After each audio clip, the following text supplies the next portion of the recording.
Hello friends, मैं सीमा अग्रवाल, सहायक प्राध्यापक राजनीति विज्ञान। आज हम पढ़ेंगे राज्य की उत्पत्ति के सामाजिक समझौता सिद्धांत के विषय में।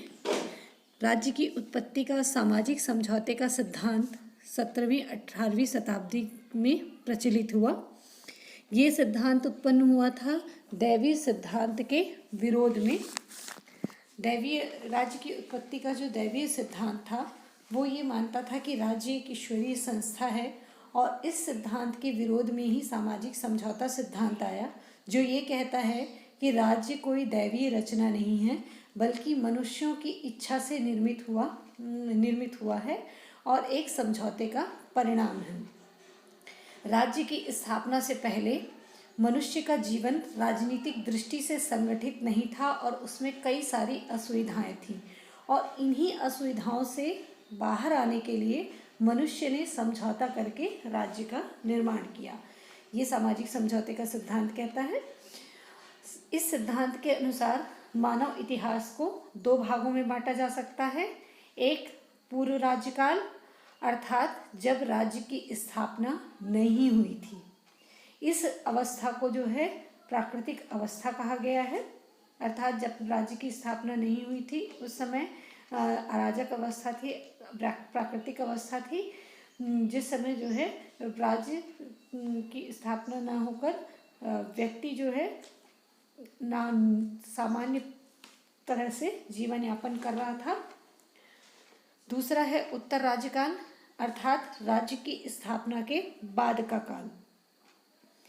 तो प्राकृतिक अवस्था कैसी थी, मनुष्य का स्वभाव कैसा था, और लोगों ने समझौता किस प्रकार किया, समझौते की शर्त क्या थी, इस संबंध में अलग अलग विचारकों के अलग अलग विचार हैं। सामाजिक समझौता सिद्धांत के 3 सबसे बड़े समर्थक हैं। एक टॉमस हॉब्स, जॉन लॉक, और तीसरे में हैं जीन जैक्स रूसो। आज हम पढ़ेंगे टॉमस हॉब्स के सामाजिक समझौते के सिद्धांत के बारे में। वैसे तो सामाजिक समझौते का सिद्धांत प्राचीन काल से ही प्रचलित रहा, भारत में भी महाभारत और कौटिल्य के अर्थशास्त्र में इसका उल्लेख दिखता है। आचार्य चाणक्य ने अर्थशास्त्र में लिखा है कि प्रजा ने राजा को चुना और राजा ने उसकी सुरक्षा का वचन दिया। मतलब इस वाक्य में जो है समझौते का अनुमान लगाया जा सकता है। इस वाक्य से ये बात प्रमाणित होती है कि राज्य की उत्पत्ति समझौते के द्वारा हुई। टॉमस हॉब्स, जो कि ब्रिटेन के एक महान राजनीति शास्त्री थे, उन्होंने अपनी पुस्तक लेवियाथन में सामाजिक समझौते के सिद्धांत का उल्लेख किया है। टॉमस हॉब्स जो है वो इंग्लैंड में निरंकुश राजतंत्र का समर्थन करना चाहते थे, और उन्होंने निरंकुश राजतंत्र के समर्थन के लिए सामाजिक समझौते के सिद्धांत को प्रतिपादित किया।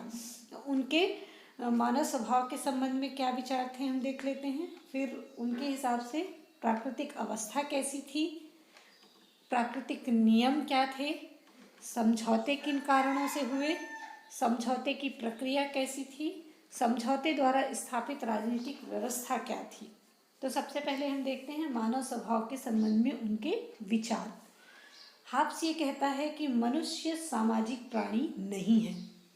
राजनीति विज्ञान के जनक अरस्तु के विचारों के ठीक विपरीत हॉब्स ये मानता है कि मनुष्य सामाजिक प्राणी नहीं है। मनुष्य के स्वभाव में 2 मूल तत्व हैं, एक है स्वार्थ और दूसरा भय। वो जो कुछ भी करता है वो सिर्फ स्वार्थ और भय के कारण ही करता है। अगर उसमें कहीं कोई सद्गुण भी दिखाई देता है तो वो भी कहीं ना कहीं उसकी स्वार्थ पूर्ति का साधन होता है।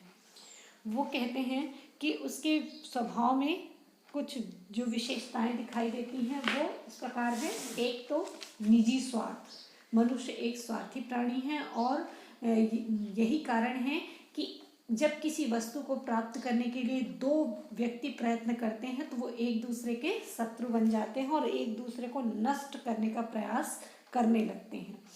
उसके अलावा दूसरी चीज, मनुष्य में असीमित इच्छाएं होती हैं। मनुष्य की इच्छाएं अनंत हैं और वो उस इच्छाओं की पूर्ति के लिए हमेशा लगातार संघर्ष करता रहता है। और इच्छित वस्तु को प्राप्त करने का साधन है शक्ति। शक्ति के माध्यम से ही वो अपनी इच्छित वस्तु को प्राप्त कर सकता है। तो इसीलिए वो जो है सम्मान, पद, शक्ति, कीर्ति, संपत्ति, इन सबको अर्जित करने के लिए उसके अंदर ललक भरी रहती है।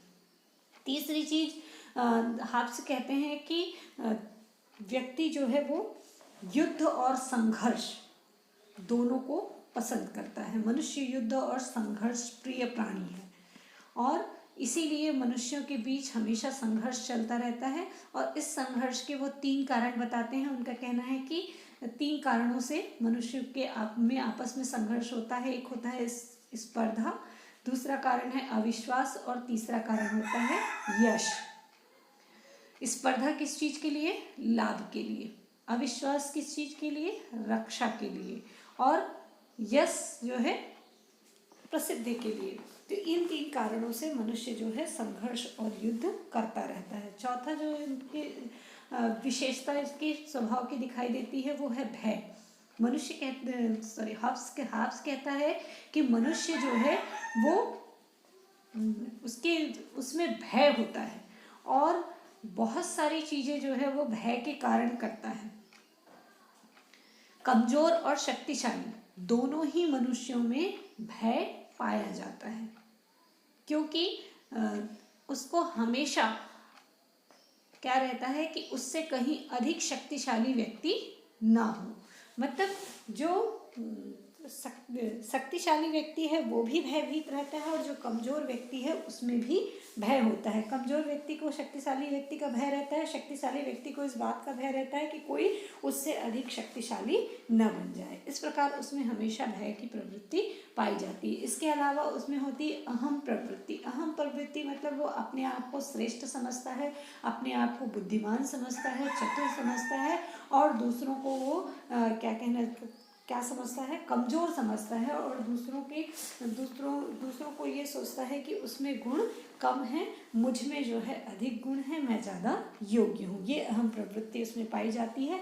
इसके अलावा उसके अंदर एक भावना होती है, वो होती है सुरक्षा की भावना। वो जो कुछ भी करता है वो सोचता है कि उसके पास जो शक्ति है, संपत्ति है, उसकी सुरक्षा कैसे होगी। उसको हमेशा अगर ये कोई ऐसा कोई आश्वासन मिल जाए कि उसकी संपत्ति, उसका जीवन सुरक्षित रहेगा, तो ऐसी स्थिति में वो जो है क्या होगा? सभ्य हो सकता है। ठीक है। तो कहने का मतलब अगर हम हाब्स के विचार देखें मानव स्वभाव के संदर्भ में तो वो स्पष्ट हैं। हाब्स ये कहता है कि मनुष्य स्वभाव से बुरा प्राणी है, उसमें स्वार्थ है, भय है, असीमित इच्छाएं हैं, अहम प्रवृत्ति है। वो जो कुछ भी करता है वो स्वार्थ पूर्ति के लिए करता है। उसमें जो कुछ भी सद्गुण दिखाई देता है, जो कुछ भी अच्छे विचार दिखाई देते हैं, जो कुछ भी अच्छे कर्म वो करता है, वो कहीं ना कहीं स्वार्थ से प्रेरित होकर ही करता है। अब हम बात करते हैं कि हाब्स ने प्राकृतिक अवस्था के संबंध में क्या विचार दिए हैं। चूँकि हाब्स ये मानता है कि मनुष्य स्वभाव से बुरा प्राणी है, स्वार्थी प्राणी है, असामाजिक है, इसीलिए वो कहता है कि प्राकृतिक अवस्था जो है वो संघर्ष से भरपूर है, कांटों से भरा हुआ है। वहाँ पर उचित, अनुचित, न्याय, अन्याय, इन सब चीज़ों के लिए कोई स्थान नहीं है और लगातार वहाँ पर संघर्ष चलता रहता है। लगातार संघर्ष चलने के कारण मनुष्य अपने आप को असुरक्षित महसूस करता है। हर समय उसको ये बात लगी रहती है कि कोई उसकी संपत्ति छीन लेगा, कोई उसकी शक्ति छीन लेगा। प्राकृतिक अवस्था में ये स्थिति थी। इसके अलावा वो ये कहते हैं कि संघर्ष के 3 कारण थे: प्रतिस्पर्धा, आपसी अविश्वास और वैभव। प्रतिस्पर्धा के कारण जो है वो अपने आप को असुरक्षित महसूस करता था, इसलिए संघर्षरत रहता था। इसके अलावा उनको एक दूसरे के प्रति जो है क्या थी? अविश्वास की भावना थी और खुद को ऊपर उठाने के लिए, अपने आप को वैभवशाली बनाने की उसकी जो भावना है, इन 3 भावनाओं के कारण लगातार प्राकृतिक अवस्था में संघर्ष जारी था। जब तक राज्य की स्थापना नहीं हुई थी तब तक प्राकृतिक अवस्था में जो है मनुष्य आपस में संघर्षरत थे, आपस में जो है गलाकाट प्रतिस्पर्धा थी और लोगों का जीवन जो है वो सही तरीके से संचालित नहीं हो रहा था। इसीलिए हाब्स कहता है कि एक राज्य की आवश्यकता उसको महसूस होती है। अब हाब्स कहता है कि कुछ प्राकृतिक नियम भी थे। भले ही प्राकृतिक अवस्था बहुत ही अराजक थी, बहुत ही संघर्षपूर्ण थी, लेकिन फिर भी प्राकृतिक अवस्था में कुछ प्राकृतिक नियम थे और इन नियमों का पालन करके इनका जीवन चल रहा था। हाब्स कहते हैं कि 19 प्रकार के जो है प्राकृतिक नियम थे और इन नियमों में से कुछ नियम उन्होंने ये बताया कि हर मनुष्य जो है शांति स्थापित करने की पूरी कोशिश करना चाहिए। ये हर मनुष्य को जो है शांति स्थापित करने की कोशिश करना चाहिए। इसके अलावा शांति स्थापना के लिए और आत्मरक्षा के लिए उसको प्राकृतिक अधिकार छोड़ने के लिए तैयार रहना चाहिए। इसके अलावा उसको जो है स्वयं के झगड़ों में निर्णायक नहीं बनना चाहिए। ऐसे कुछ कुछ प्राकृतिक नियम उन्होंने 19 प्रकार के बताए थे जो उस प्राकृतिक अवस्था में मौजूद थे। लेकिन चूंकि मनुष्य के अंदर पूरी तरह से क्या है, आसुरी गुण मौजूद है, राक्षसी गुण मौजूद है, इसीलिए वो प्राकृतिक अवस्था में प्राकृतिक नियमों का पालन नहीं कर रहा था और यही कारण है कि उसे समझौता करने की जो है आवश्यकता पड़ी और समझौता करके जो है राज्य उत्पन्न करने की उसके दिमाग में जो है विचार उत्पन्न हुआ। तो अब देख लेते हैं कि हाब्स के आधार पर, हाब्स के अनुसार राज्य की उत्पत्ति के लिए समझौता क्यों करना पड़ा, क्या क्या मुख्य कारण थे समझौते के। तो पहला कारण उन्होंने बताया सुरक्षा की आवश्यकता। अब चूंकि सब जगह संघर्ष चल रहा था, युद्ध प्रिय प्राणी था और सब तरफ युद्ध चल रहा था, गला काट प्रतिस्पर्धा थी, तो ऐसी स्थिति में हर मनुष्य को अपने जीवन के अंत हो जाने का भय था। तो इसीलिए वो चाहता था कि इस भय से उसको कोई सुरक्षा प्रदान करने वाली एक संस्था हो। दूसरा कारण था प्राकृतिक नियमों की व्याख्या की आवश्यकता। प्राकृतिक अवस्था में प्राकृतिक नियम जरूर मौजूद थे, लेकिन उन नियमों की व्याख्या करने वाला कोई नहीं था। उन नियमों का नियम तो थे, लेकिन नियमों की व्याख्या सही नहीं हो पा रही थी और इसीलिए उनका सही तरीके से पालन नहीं हो रहा था। तीसरा कारण था दंड देने वाली शक्ति की आवश्यकता। अब प्राकृतिक नियम थे, उन नियमों का जो पालन कर रहे हैं, जो नहीं कर रहे हैं, उनको दंडित करने के लिए कोई शक्ति नहीं थी। तो जब तक दंडात्मक शक्ति ना हो तब तक जो है नियमों का पालन नहीं कराया जा सकता। इसीलिए मनुष्यों को समझौता करने की आवश्यकता पड़ी।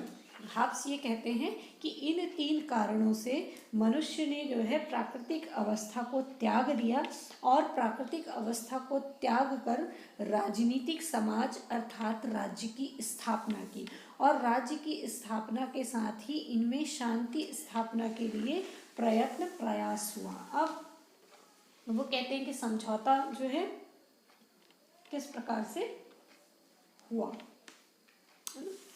तो वो ये कहते हैं कि हर व्यक्ति ने दूसरे व्यक्तियों के साथ समझौता किया। हर एक व्यक्ति ने दूसरे व्यक्तियों के साथ समझौता किया और समझौता करते हुए कहता है कि मैं इस व्यक्ति या व्यक्ति समूह को इस शर्त पर अपने ऊपर शासन का अधिकार सौंपता हूँ कि आप भी उसे अपना अधिकार मेरी तरह सौंप दें और मेरे समान ही इसके प्रत्येक कार्य का समर्थन करें। कहने का मतलब क्या है कि हर व्यक्ति मेरी तरह, हर मनुष्य दूसरे मनुष्य से कह रहा है ना, हर व्यक्ति दूसरे व्यक्ति से कह रहा है कि मैं इस व्यक्ति या व्यक्ति समूह को, ये व्यक्ति या व्यक्ति समूह कौन है, राजनीतिक समाज या राज्य, इस व्यक्ति या व्यक्ति समूह को इस शर्त पर अपने ऊपर शासन करने का अधिकार सौंपता हूँ कि आप भी, मतलब बाकी के व्यक्ति भी मेरी ही तरह अपना अधिकार इसे सौंप देंगे और मेरी ही तरह इसके हर एक काम का समर्थन करेंगे, कोई भी उसका विरोध नहीं करेगा। कहने का मतलब क्या था? और इसके अलावा इसमें हाब्स ने कहा कि प्रत्येक दूसरों के संबंध में उतनी ही स्वतंत्रता प्राप्त करे जितनी कि वह अपने संबंध में दूसरे को देने को तैयार है। मतलब स्वतंत्रता भी लोगों को उतनी ही मिलेगी जितनी वो दूसरों को अपने प्रति देना चाहते हैं।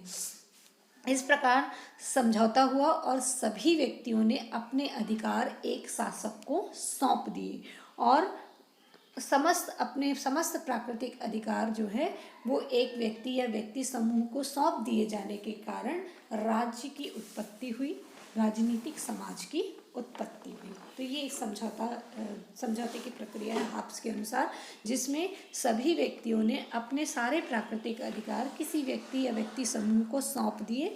अब यहाँ पर जो है जो समझौता था वो एक पक्षीय था। शासक जो है इस समझौते का हिस्सा नहीं था। शासक ने अपनी तरफ से कोई आश्वासन नहीं दिया, कोई समझौता नहीं किया, वो समझौते में शामिल नहीं है। अब इस समझौते के द्वारा स्थापित राजनीतिक व्यवस्था कैसी थी? चूँकि हमने शुरू में ही बताया कि हाब्स जो है निरंकुश राजतंत्र का समर्थन करते हैं और निरंकुश राजतंत्र की स्थापना के लिए ही उन्होंने इस समझौते के सिद्धांत का प्रतिपादन किया था। इसीलिए इनके समझौते द्वारा एक निरंकुश राजतंत्र की स्थापना होती है, क्योंकि व्यक्तियों को शासक के विरुद्ध कोई अधिकार प्राप्त नहीं है। शासक समझौते में शामिल नहीं है, उसने किसी भी प्रकार का कोई वचन नागरिकों को नहीं दिया है।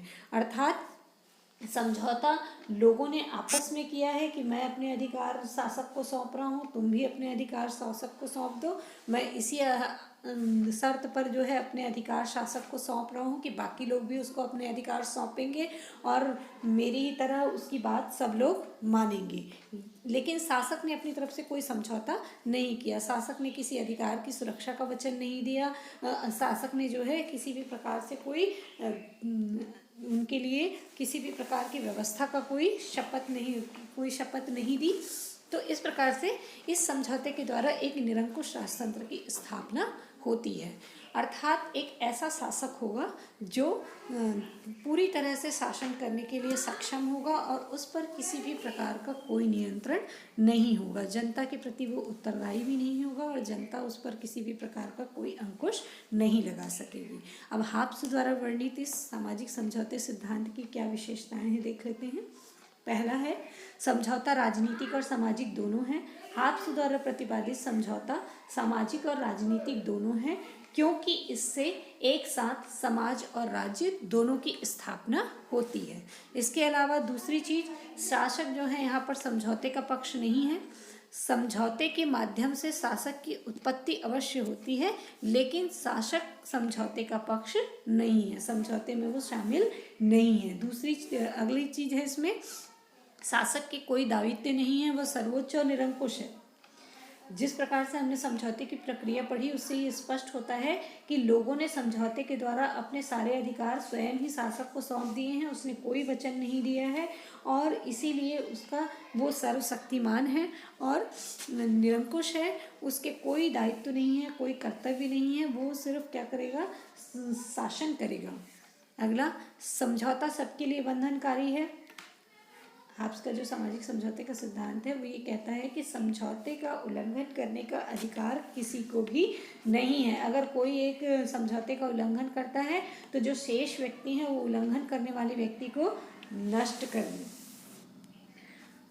अर्थात समझौता क्या होगा, बाध्यकारी होगा, क्योंकि अपनी स्वेच्छा से उन्होंने समझौता किया है। इसके अलावा वो कहते हैं कि कानून संप्रभु के आदेश हैं, मतलब जो भी राज्य में जो कानून होगा वो शासक के द्वारा बनाया गया होगा। शासक जो आदेश दे देगा वही कानून होगा। इसके अलावा व्यक्तियों को केवल एक अधिकार, हाब्स कहता है कि इस राज्य में व्यक्तियों को केवल एक अधिकार प्राप्त होगा और वो होगा अपनी जान की सुरक्षा का अधिकार। वो शासक की अवज्ञा तब कर सकता है जब शासक ये कहे कि तुम अपने आप को मार डालो, अपने आप को घायल कर लो, अपने आप को पंगु बना लो, अपने आप को आघात पहुंचा लो, ऐसा कोई आदेश देता है तो ही वो जो है विरोध करे। अच्छा, ऐसी कोई चीज़ जो है अगर वो कहता है जिससे उसके जीवन को खतरा है, तो ही वो जो है क्या कर सकता है, शासक के आदेशों की अवहेलना कर सकता है।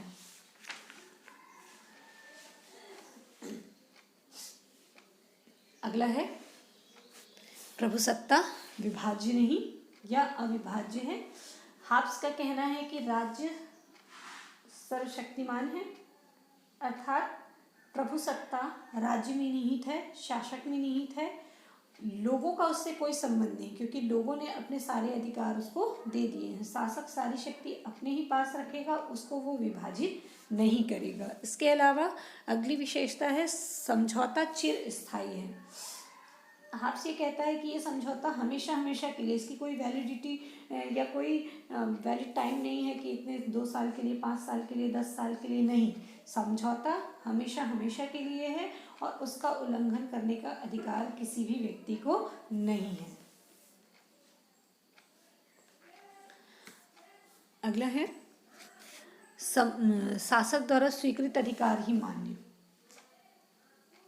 अगर जीवन की सुरक्षा के अलावा कोई अधिकार व्यक्ति के पास हो सकते हैं तो वही अधिकार हो सकते हैं जिसको शासक स्वीकृति प्रदान करेगा। मतलब शासक चाहे तो उसको विचार की स्वतंत्रता, भाषण की स्वतंत्रता या फिर घूमने फिरने की स्वतंत्रता चाहे तो दे सकता है, लेकिन वो उतनी ही मात्रा में प्राप्त होंगे जितना कि शासक उनको प्रदान करेगा। इसके अलावा इन्होंने जो है समाज, राज्य और शासक में कोई अंतर नहीं किया है। उनके लिए समाज, राज्य और शासक तीनों एक ही चीज़ हैं। और एक महत्वपूर्ण चीज़ जो हाब्स कहता है कि निरंकुश राजतंत्र और प्राकृतिक अवस्था के बीच कोई मार्ग नहीं। हाब्स ने ये कहा कि व्यक्तियों को या तो निरंकुश राजतंत्र को अपना लेना चाहिए या फिर प्राकृतिक अवस्था, दोनों में से किसी एक को चुनना है। इन दोनों के अलावा उसके पास कोई विकल्प नहीं है और इसीलिए लोगों ने निरंकुश राजतंत्र को चुनते हुए समझौता सिद्धांत को समझौते के आधार पर राज्य की स्थापना की। तो ये हाब्स के सामाजिक समझौते सिद्धांत की कुछ विशेषताएं हैं, जिसमें हाब्स ये कहता है कि भाई यह समझौता जो है राजनीतिक सामाजिक दोनों है, दोनों के राजनीतिक समझौते के माध्यम से समाज की भी स्थापना हुई, राज्य की भी स्थापना हुई। शासक समझौते का कोई पक्ष नहीं है क्योंकि वो उसने समझौते में हिस्सा नहीं लिया और चूंकि वो पक्ष नहीं है इसलिए वो निरंकुश है। और समझौता सबके लिए बंधनकारी है, कोई भी समझौते से अलग नहीं हो सकता। समझौते की कोई समय सीमा नहीं है, वो चिरस्थायी है। और इसके अलावा जो है व्यक्ति के पास जीवन की सुरक्षा के अलावा अन्य अधिकार केवल शासक के द्वारा प्रदान किए गए अधिकार ही होंगे, अन्य कोई भी अधिकार उसके पास मौजूद नहीं होंगे। अब हम देख लेते हैं कि हाब्स के सामाजिक सिद्धांत की क्या क्या आलोचनाएं की जाती हैं। सबसे पहली और प्रमुख आलोचना की जाती है कि मानव स्वभाव के संबंध में इन्होंने जो चित्रण किया है वो एक तरफा है, एकांगी है, क्योंकि मनुष्य केवल अवगुणों की खान नहीं है, उसमें कुछ सात्विक गुण भी पाए जाते हैं, उसमें त्याग की भावना पाई जाती है, उसमें जो है परमार्थ की भावना पाई जाती है।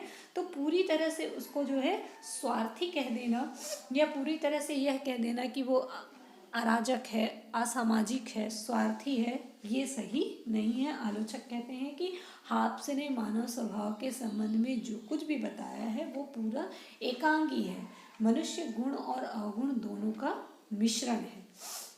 दूसरी चीज, प्राकृतिक अवस्था संबंधी जो इनका चित्रण है वो अनैतिहासिक है। कहीं पर भी इतिहास में इस बात की पुष्टि नहीं होती कि प्राकृतिक अवस्था मौजूद थी। अभी तक इतिहास में जितने भी प्रमाण मिले हैं उससे यही पता चलता है कि मनुष्य जो है कभी भी अकेला नहीं रहा, वो सामाजिक प्राणी रहा है। कभी वो परिवार में रहा है, कबीले में रहा है, समूह में रहा है। इसीलिए ये कह देना कि वो जो है प्राकृतिक अवस्था में था, जब समाज नहीं था, राज्य नहीं था, वो एकाकी जीवन व्यतीत कर रहा था, ये जो है कहीं पर भी प्रमाणित नहीं होता है। तीसरी चीज, समाज सरकार में इन्होंने अंतर नहीं किया है। इन्होंने राज्य को, समाज को, सरकार को, तीनों को एक ही मान लिया है, जबकि समाज अलग चीज़ है, राज्य अलग चीज़ है और सरकार अलग चीज़ है। ये इनके समझौते की बहुत बड़ी, समझौता सिद्धांत की बहुत बड़ी कमी है।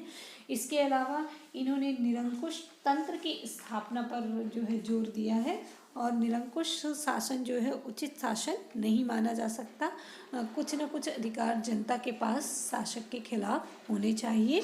इसके अलावा इन्होंने जो समझौते की शर्तें बताई हैं वो बुद्धि संगत प्रतीत नहीं होती, क्योंकि कोई भी व्यक्ति, जब वो ये कह रहे हैं कि मनुष्य स्वार्थी प्राणी है और वो जो है जो कुछ भी करता है स्वार्थ के लिए करता है, तो वो क्यों अपने सारे अधिकार उठाकर किसी एक व्यक्ति को दे देगा और चुपचाप जो है उसके अत्याचार सहन करेगा।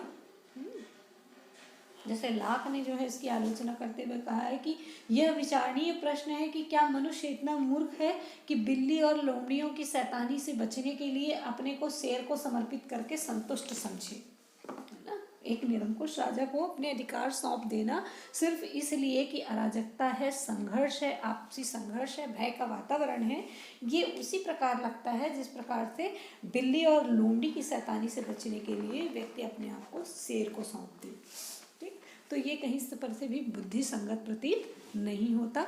इसी प्रकार से ये समझौता पूरी तरह से अतार्किक लगता है कि एकदम से लोग जो है अराजक स्थिति में रह रहे हैं और अचानक से जो है उन्होंने फिर क्या किया, अचानक से समझौता करने का मन बनाया और फिर एक साथ बैठ के उन्होंने समझौता कर लिया। जब उनमें आपस में विश्वास ही नहीं है, अविश्वास का वातावरण है, भय का वातावरण है, असुरक्षा का वातावरण है, तो वो कैसे एक साथ एकजुट हुए, कैसे एक साथ एकजुट होकर उन्होंने आपस में समझौता कर लिया कि मैं अपने अधिकार सौंप रहा हूँ, तुम भी अपने अधिकार सौंप लो। और फिर इसके अलावा जो है शासक जो शासन करने वाला है वो इसमें कोई शामिल नहीं हो रहा है, वो समझौते का पक्ष नहीं है, वो अपनी तरफ से कोई आश्वासन नहीं देता है। तो इस प्रकार का जो सिद्धांत है या इस प्रकार से इनका जो समझौते का वर्णन है वो कहीं पर भी बुद्धि संगत या तार्किक प्रतीत नहीं होता है। इसमें बहुत सारी कमियां नजर आती हैं। फिर भी इनके विचारों को हम निरर्थक नहीं कह सकते। हाब्स के जो विचार थे उसमें भी कुछ जो है महानता मौजूद है, क्योंकि जो दैवीय उत्पत्ति का सिद्धांत था उससे हटकर पहली बार ये बात जो है सिद्ध करने का प्रयास किया गया कि राज्य कोई दैवीय संस्था नहीं है बल्कि मनुष्य द्वारा निर्मित संस्था है। इस चीज़ को जो है बताने का प्रयास किया गया, तो इसी से आगे आने वाले जो अध्ययन है उसके लिए एक आधार मिला। इसी प्रकार से एक कानूनी प्रभुसत्ता की जो अवधारणा है उसकी शुरुआत इनके विचारों से हुई, और इसी प्रकार से जो है एक जो संप्रभुता की धारणा है उसका भी सृजन यहाँ पर होता है। इस प्रकार से हम पूर्ण रूपेण इसको निरर्थक नहीं मान सकते। सामाजिक समझौते का जो विचार इन्होंने दिया वो इस चीज़ को सिद्ध करता है कि मनुष्य जो है तर्कशील प्राणी है, बुद्धिशील प्राणी है, और तर्क और बुद्धि के आधार पर ही राज्य की उत्पत्ति हुई है। भले ही इनके समझौता सिद्धांत में बहुत सारी कमियां रही जिसको आगे लाक ने सुधारा, उसमें कुछ सुधार फिर रूसो के द्वारा किया गया, जिसका अध्ययन हम अगले सेशन में करेंगे। धन्यवाद।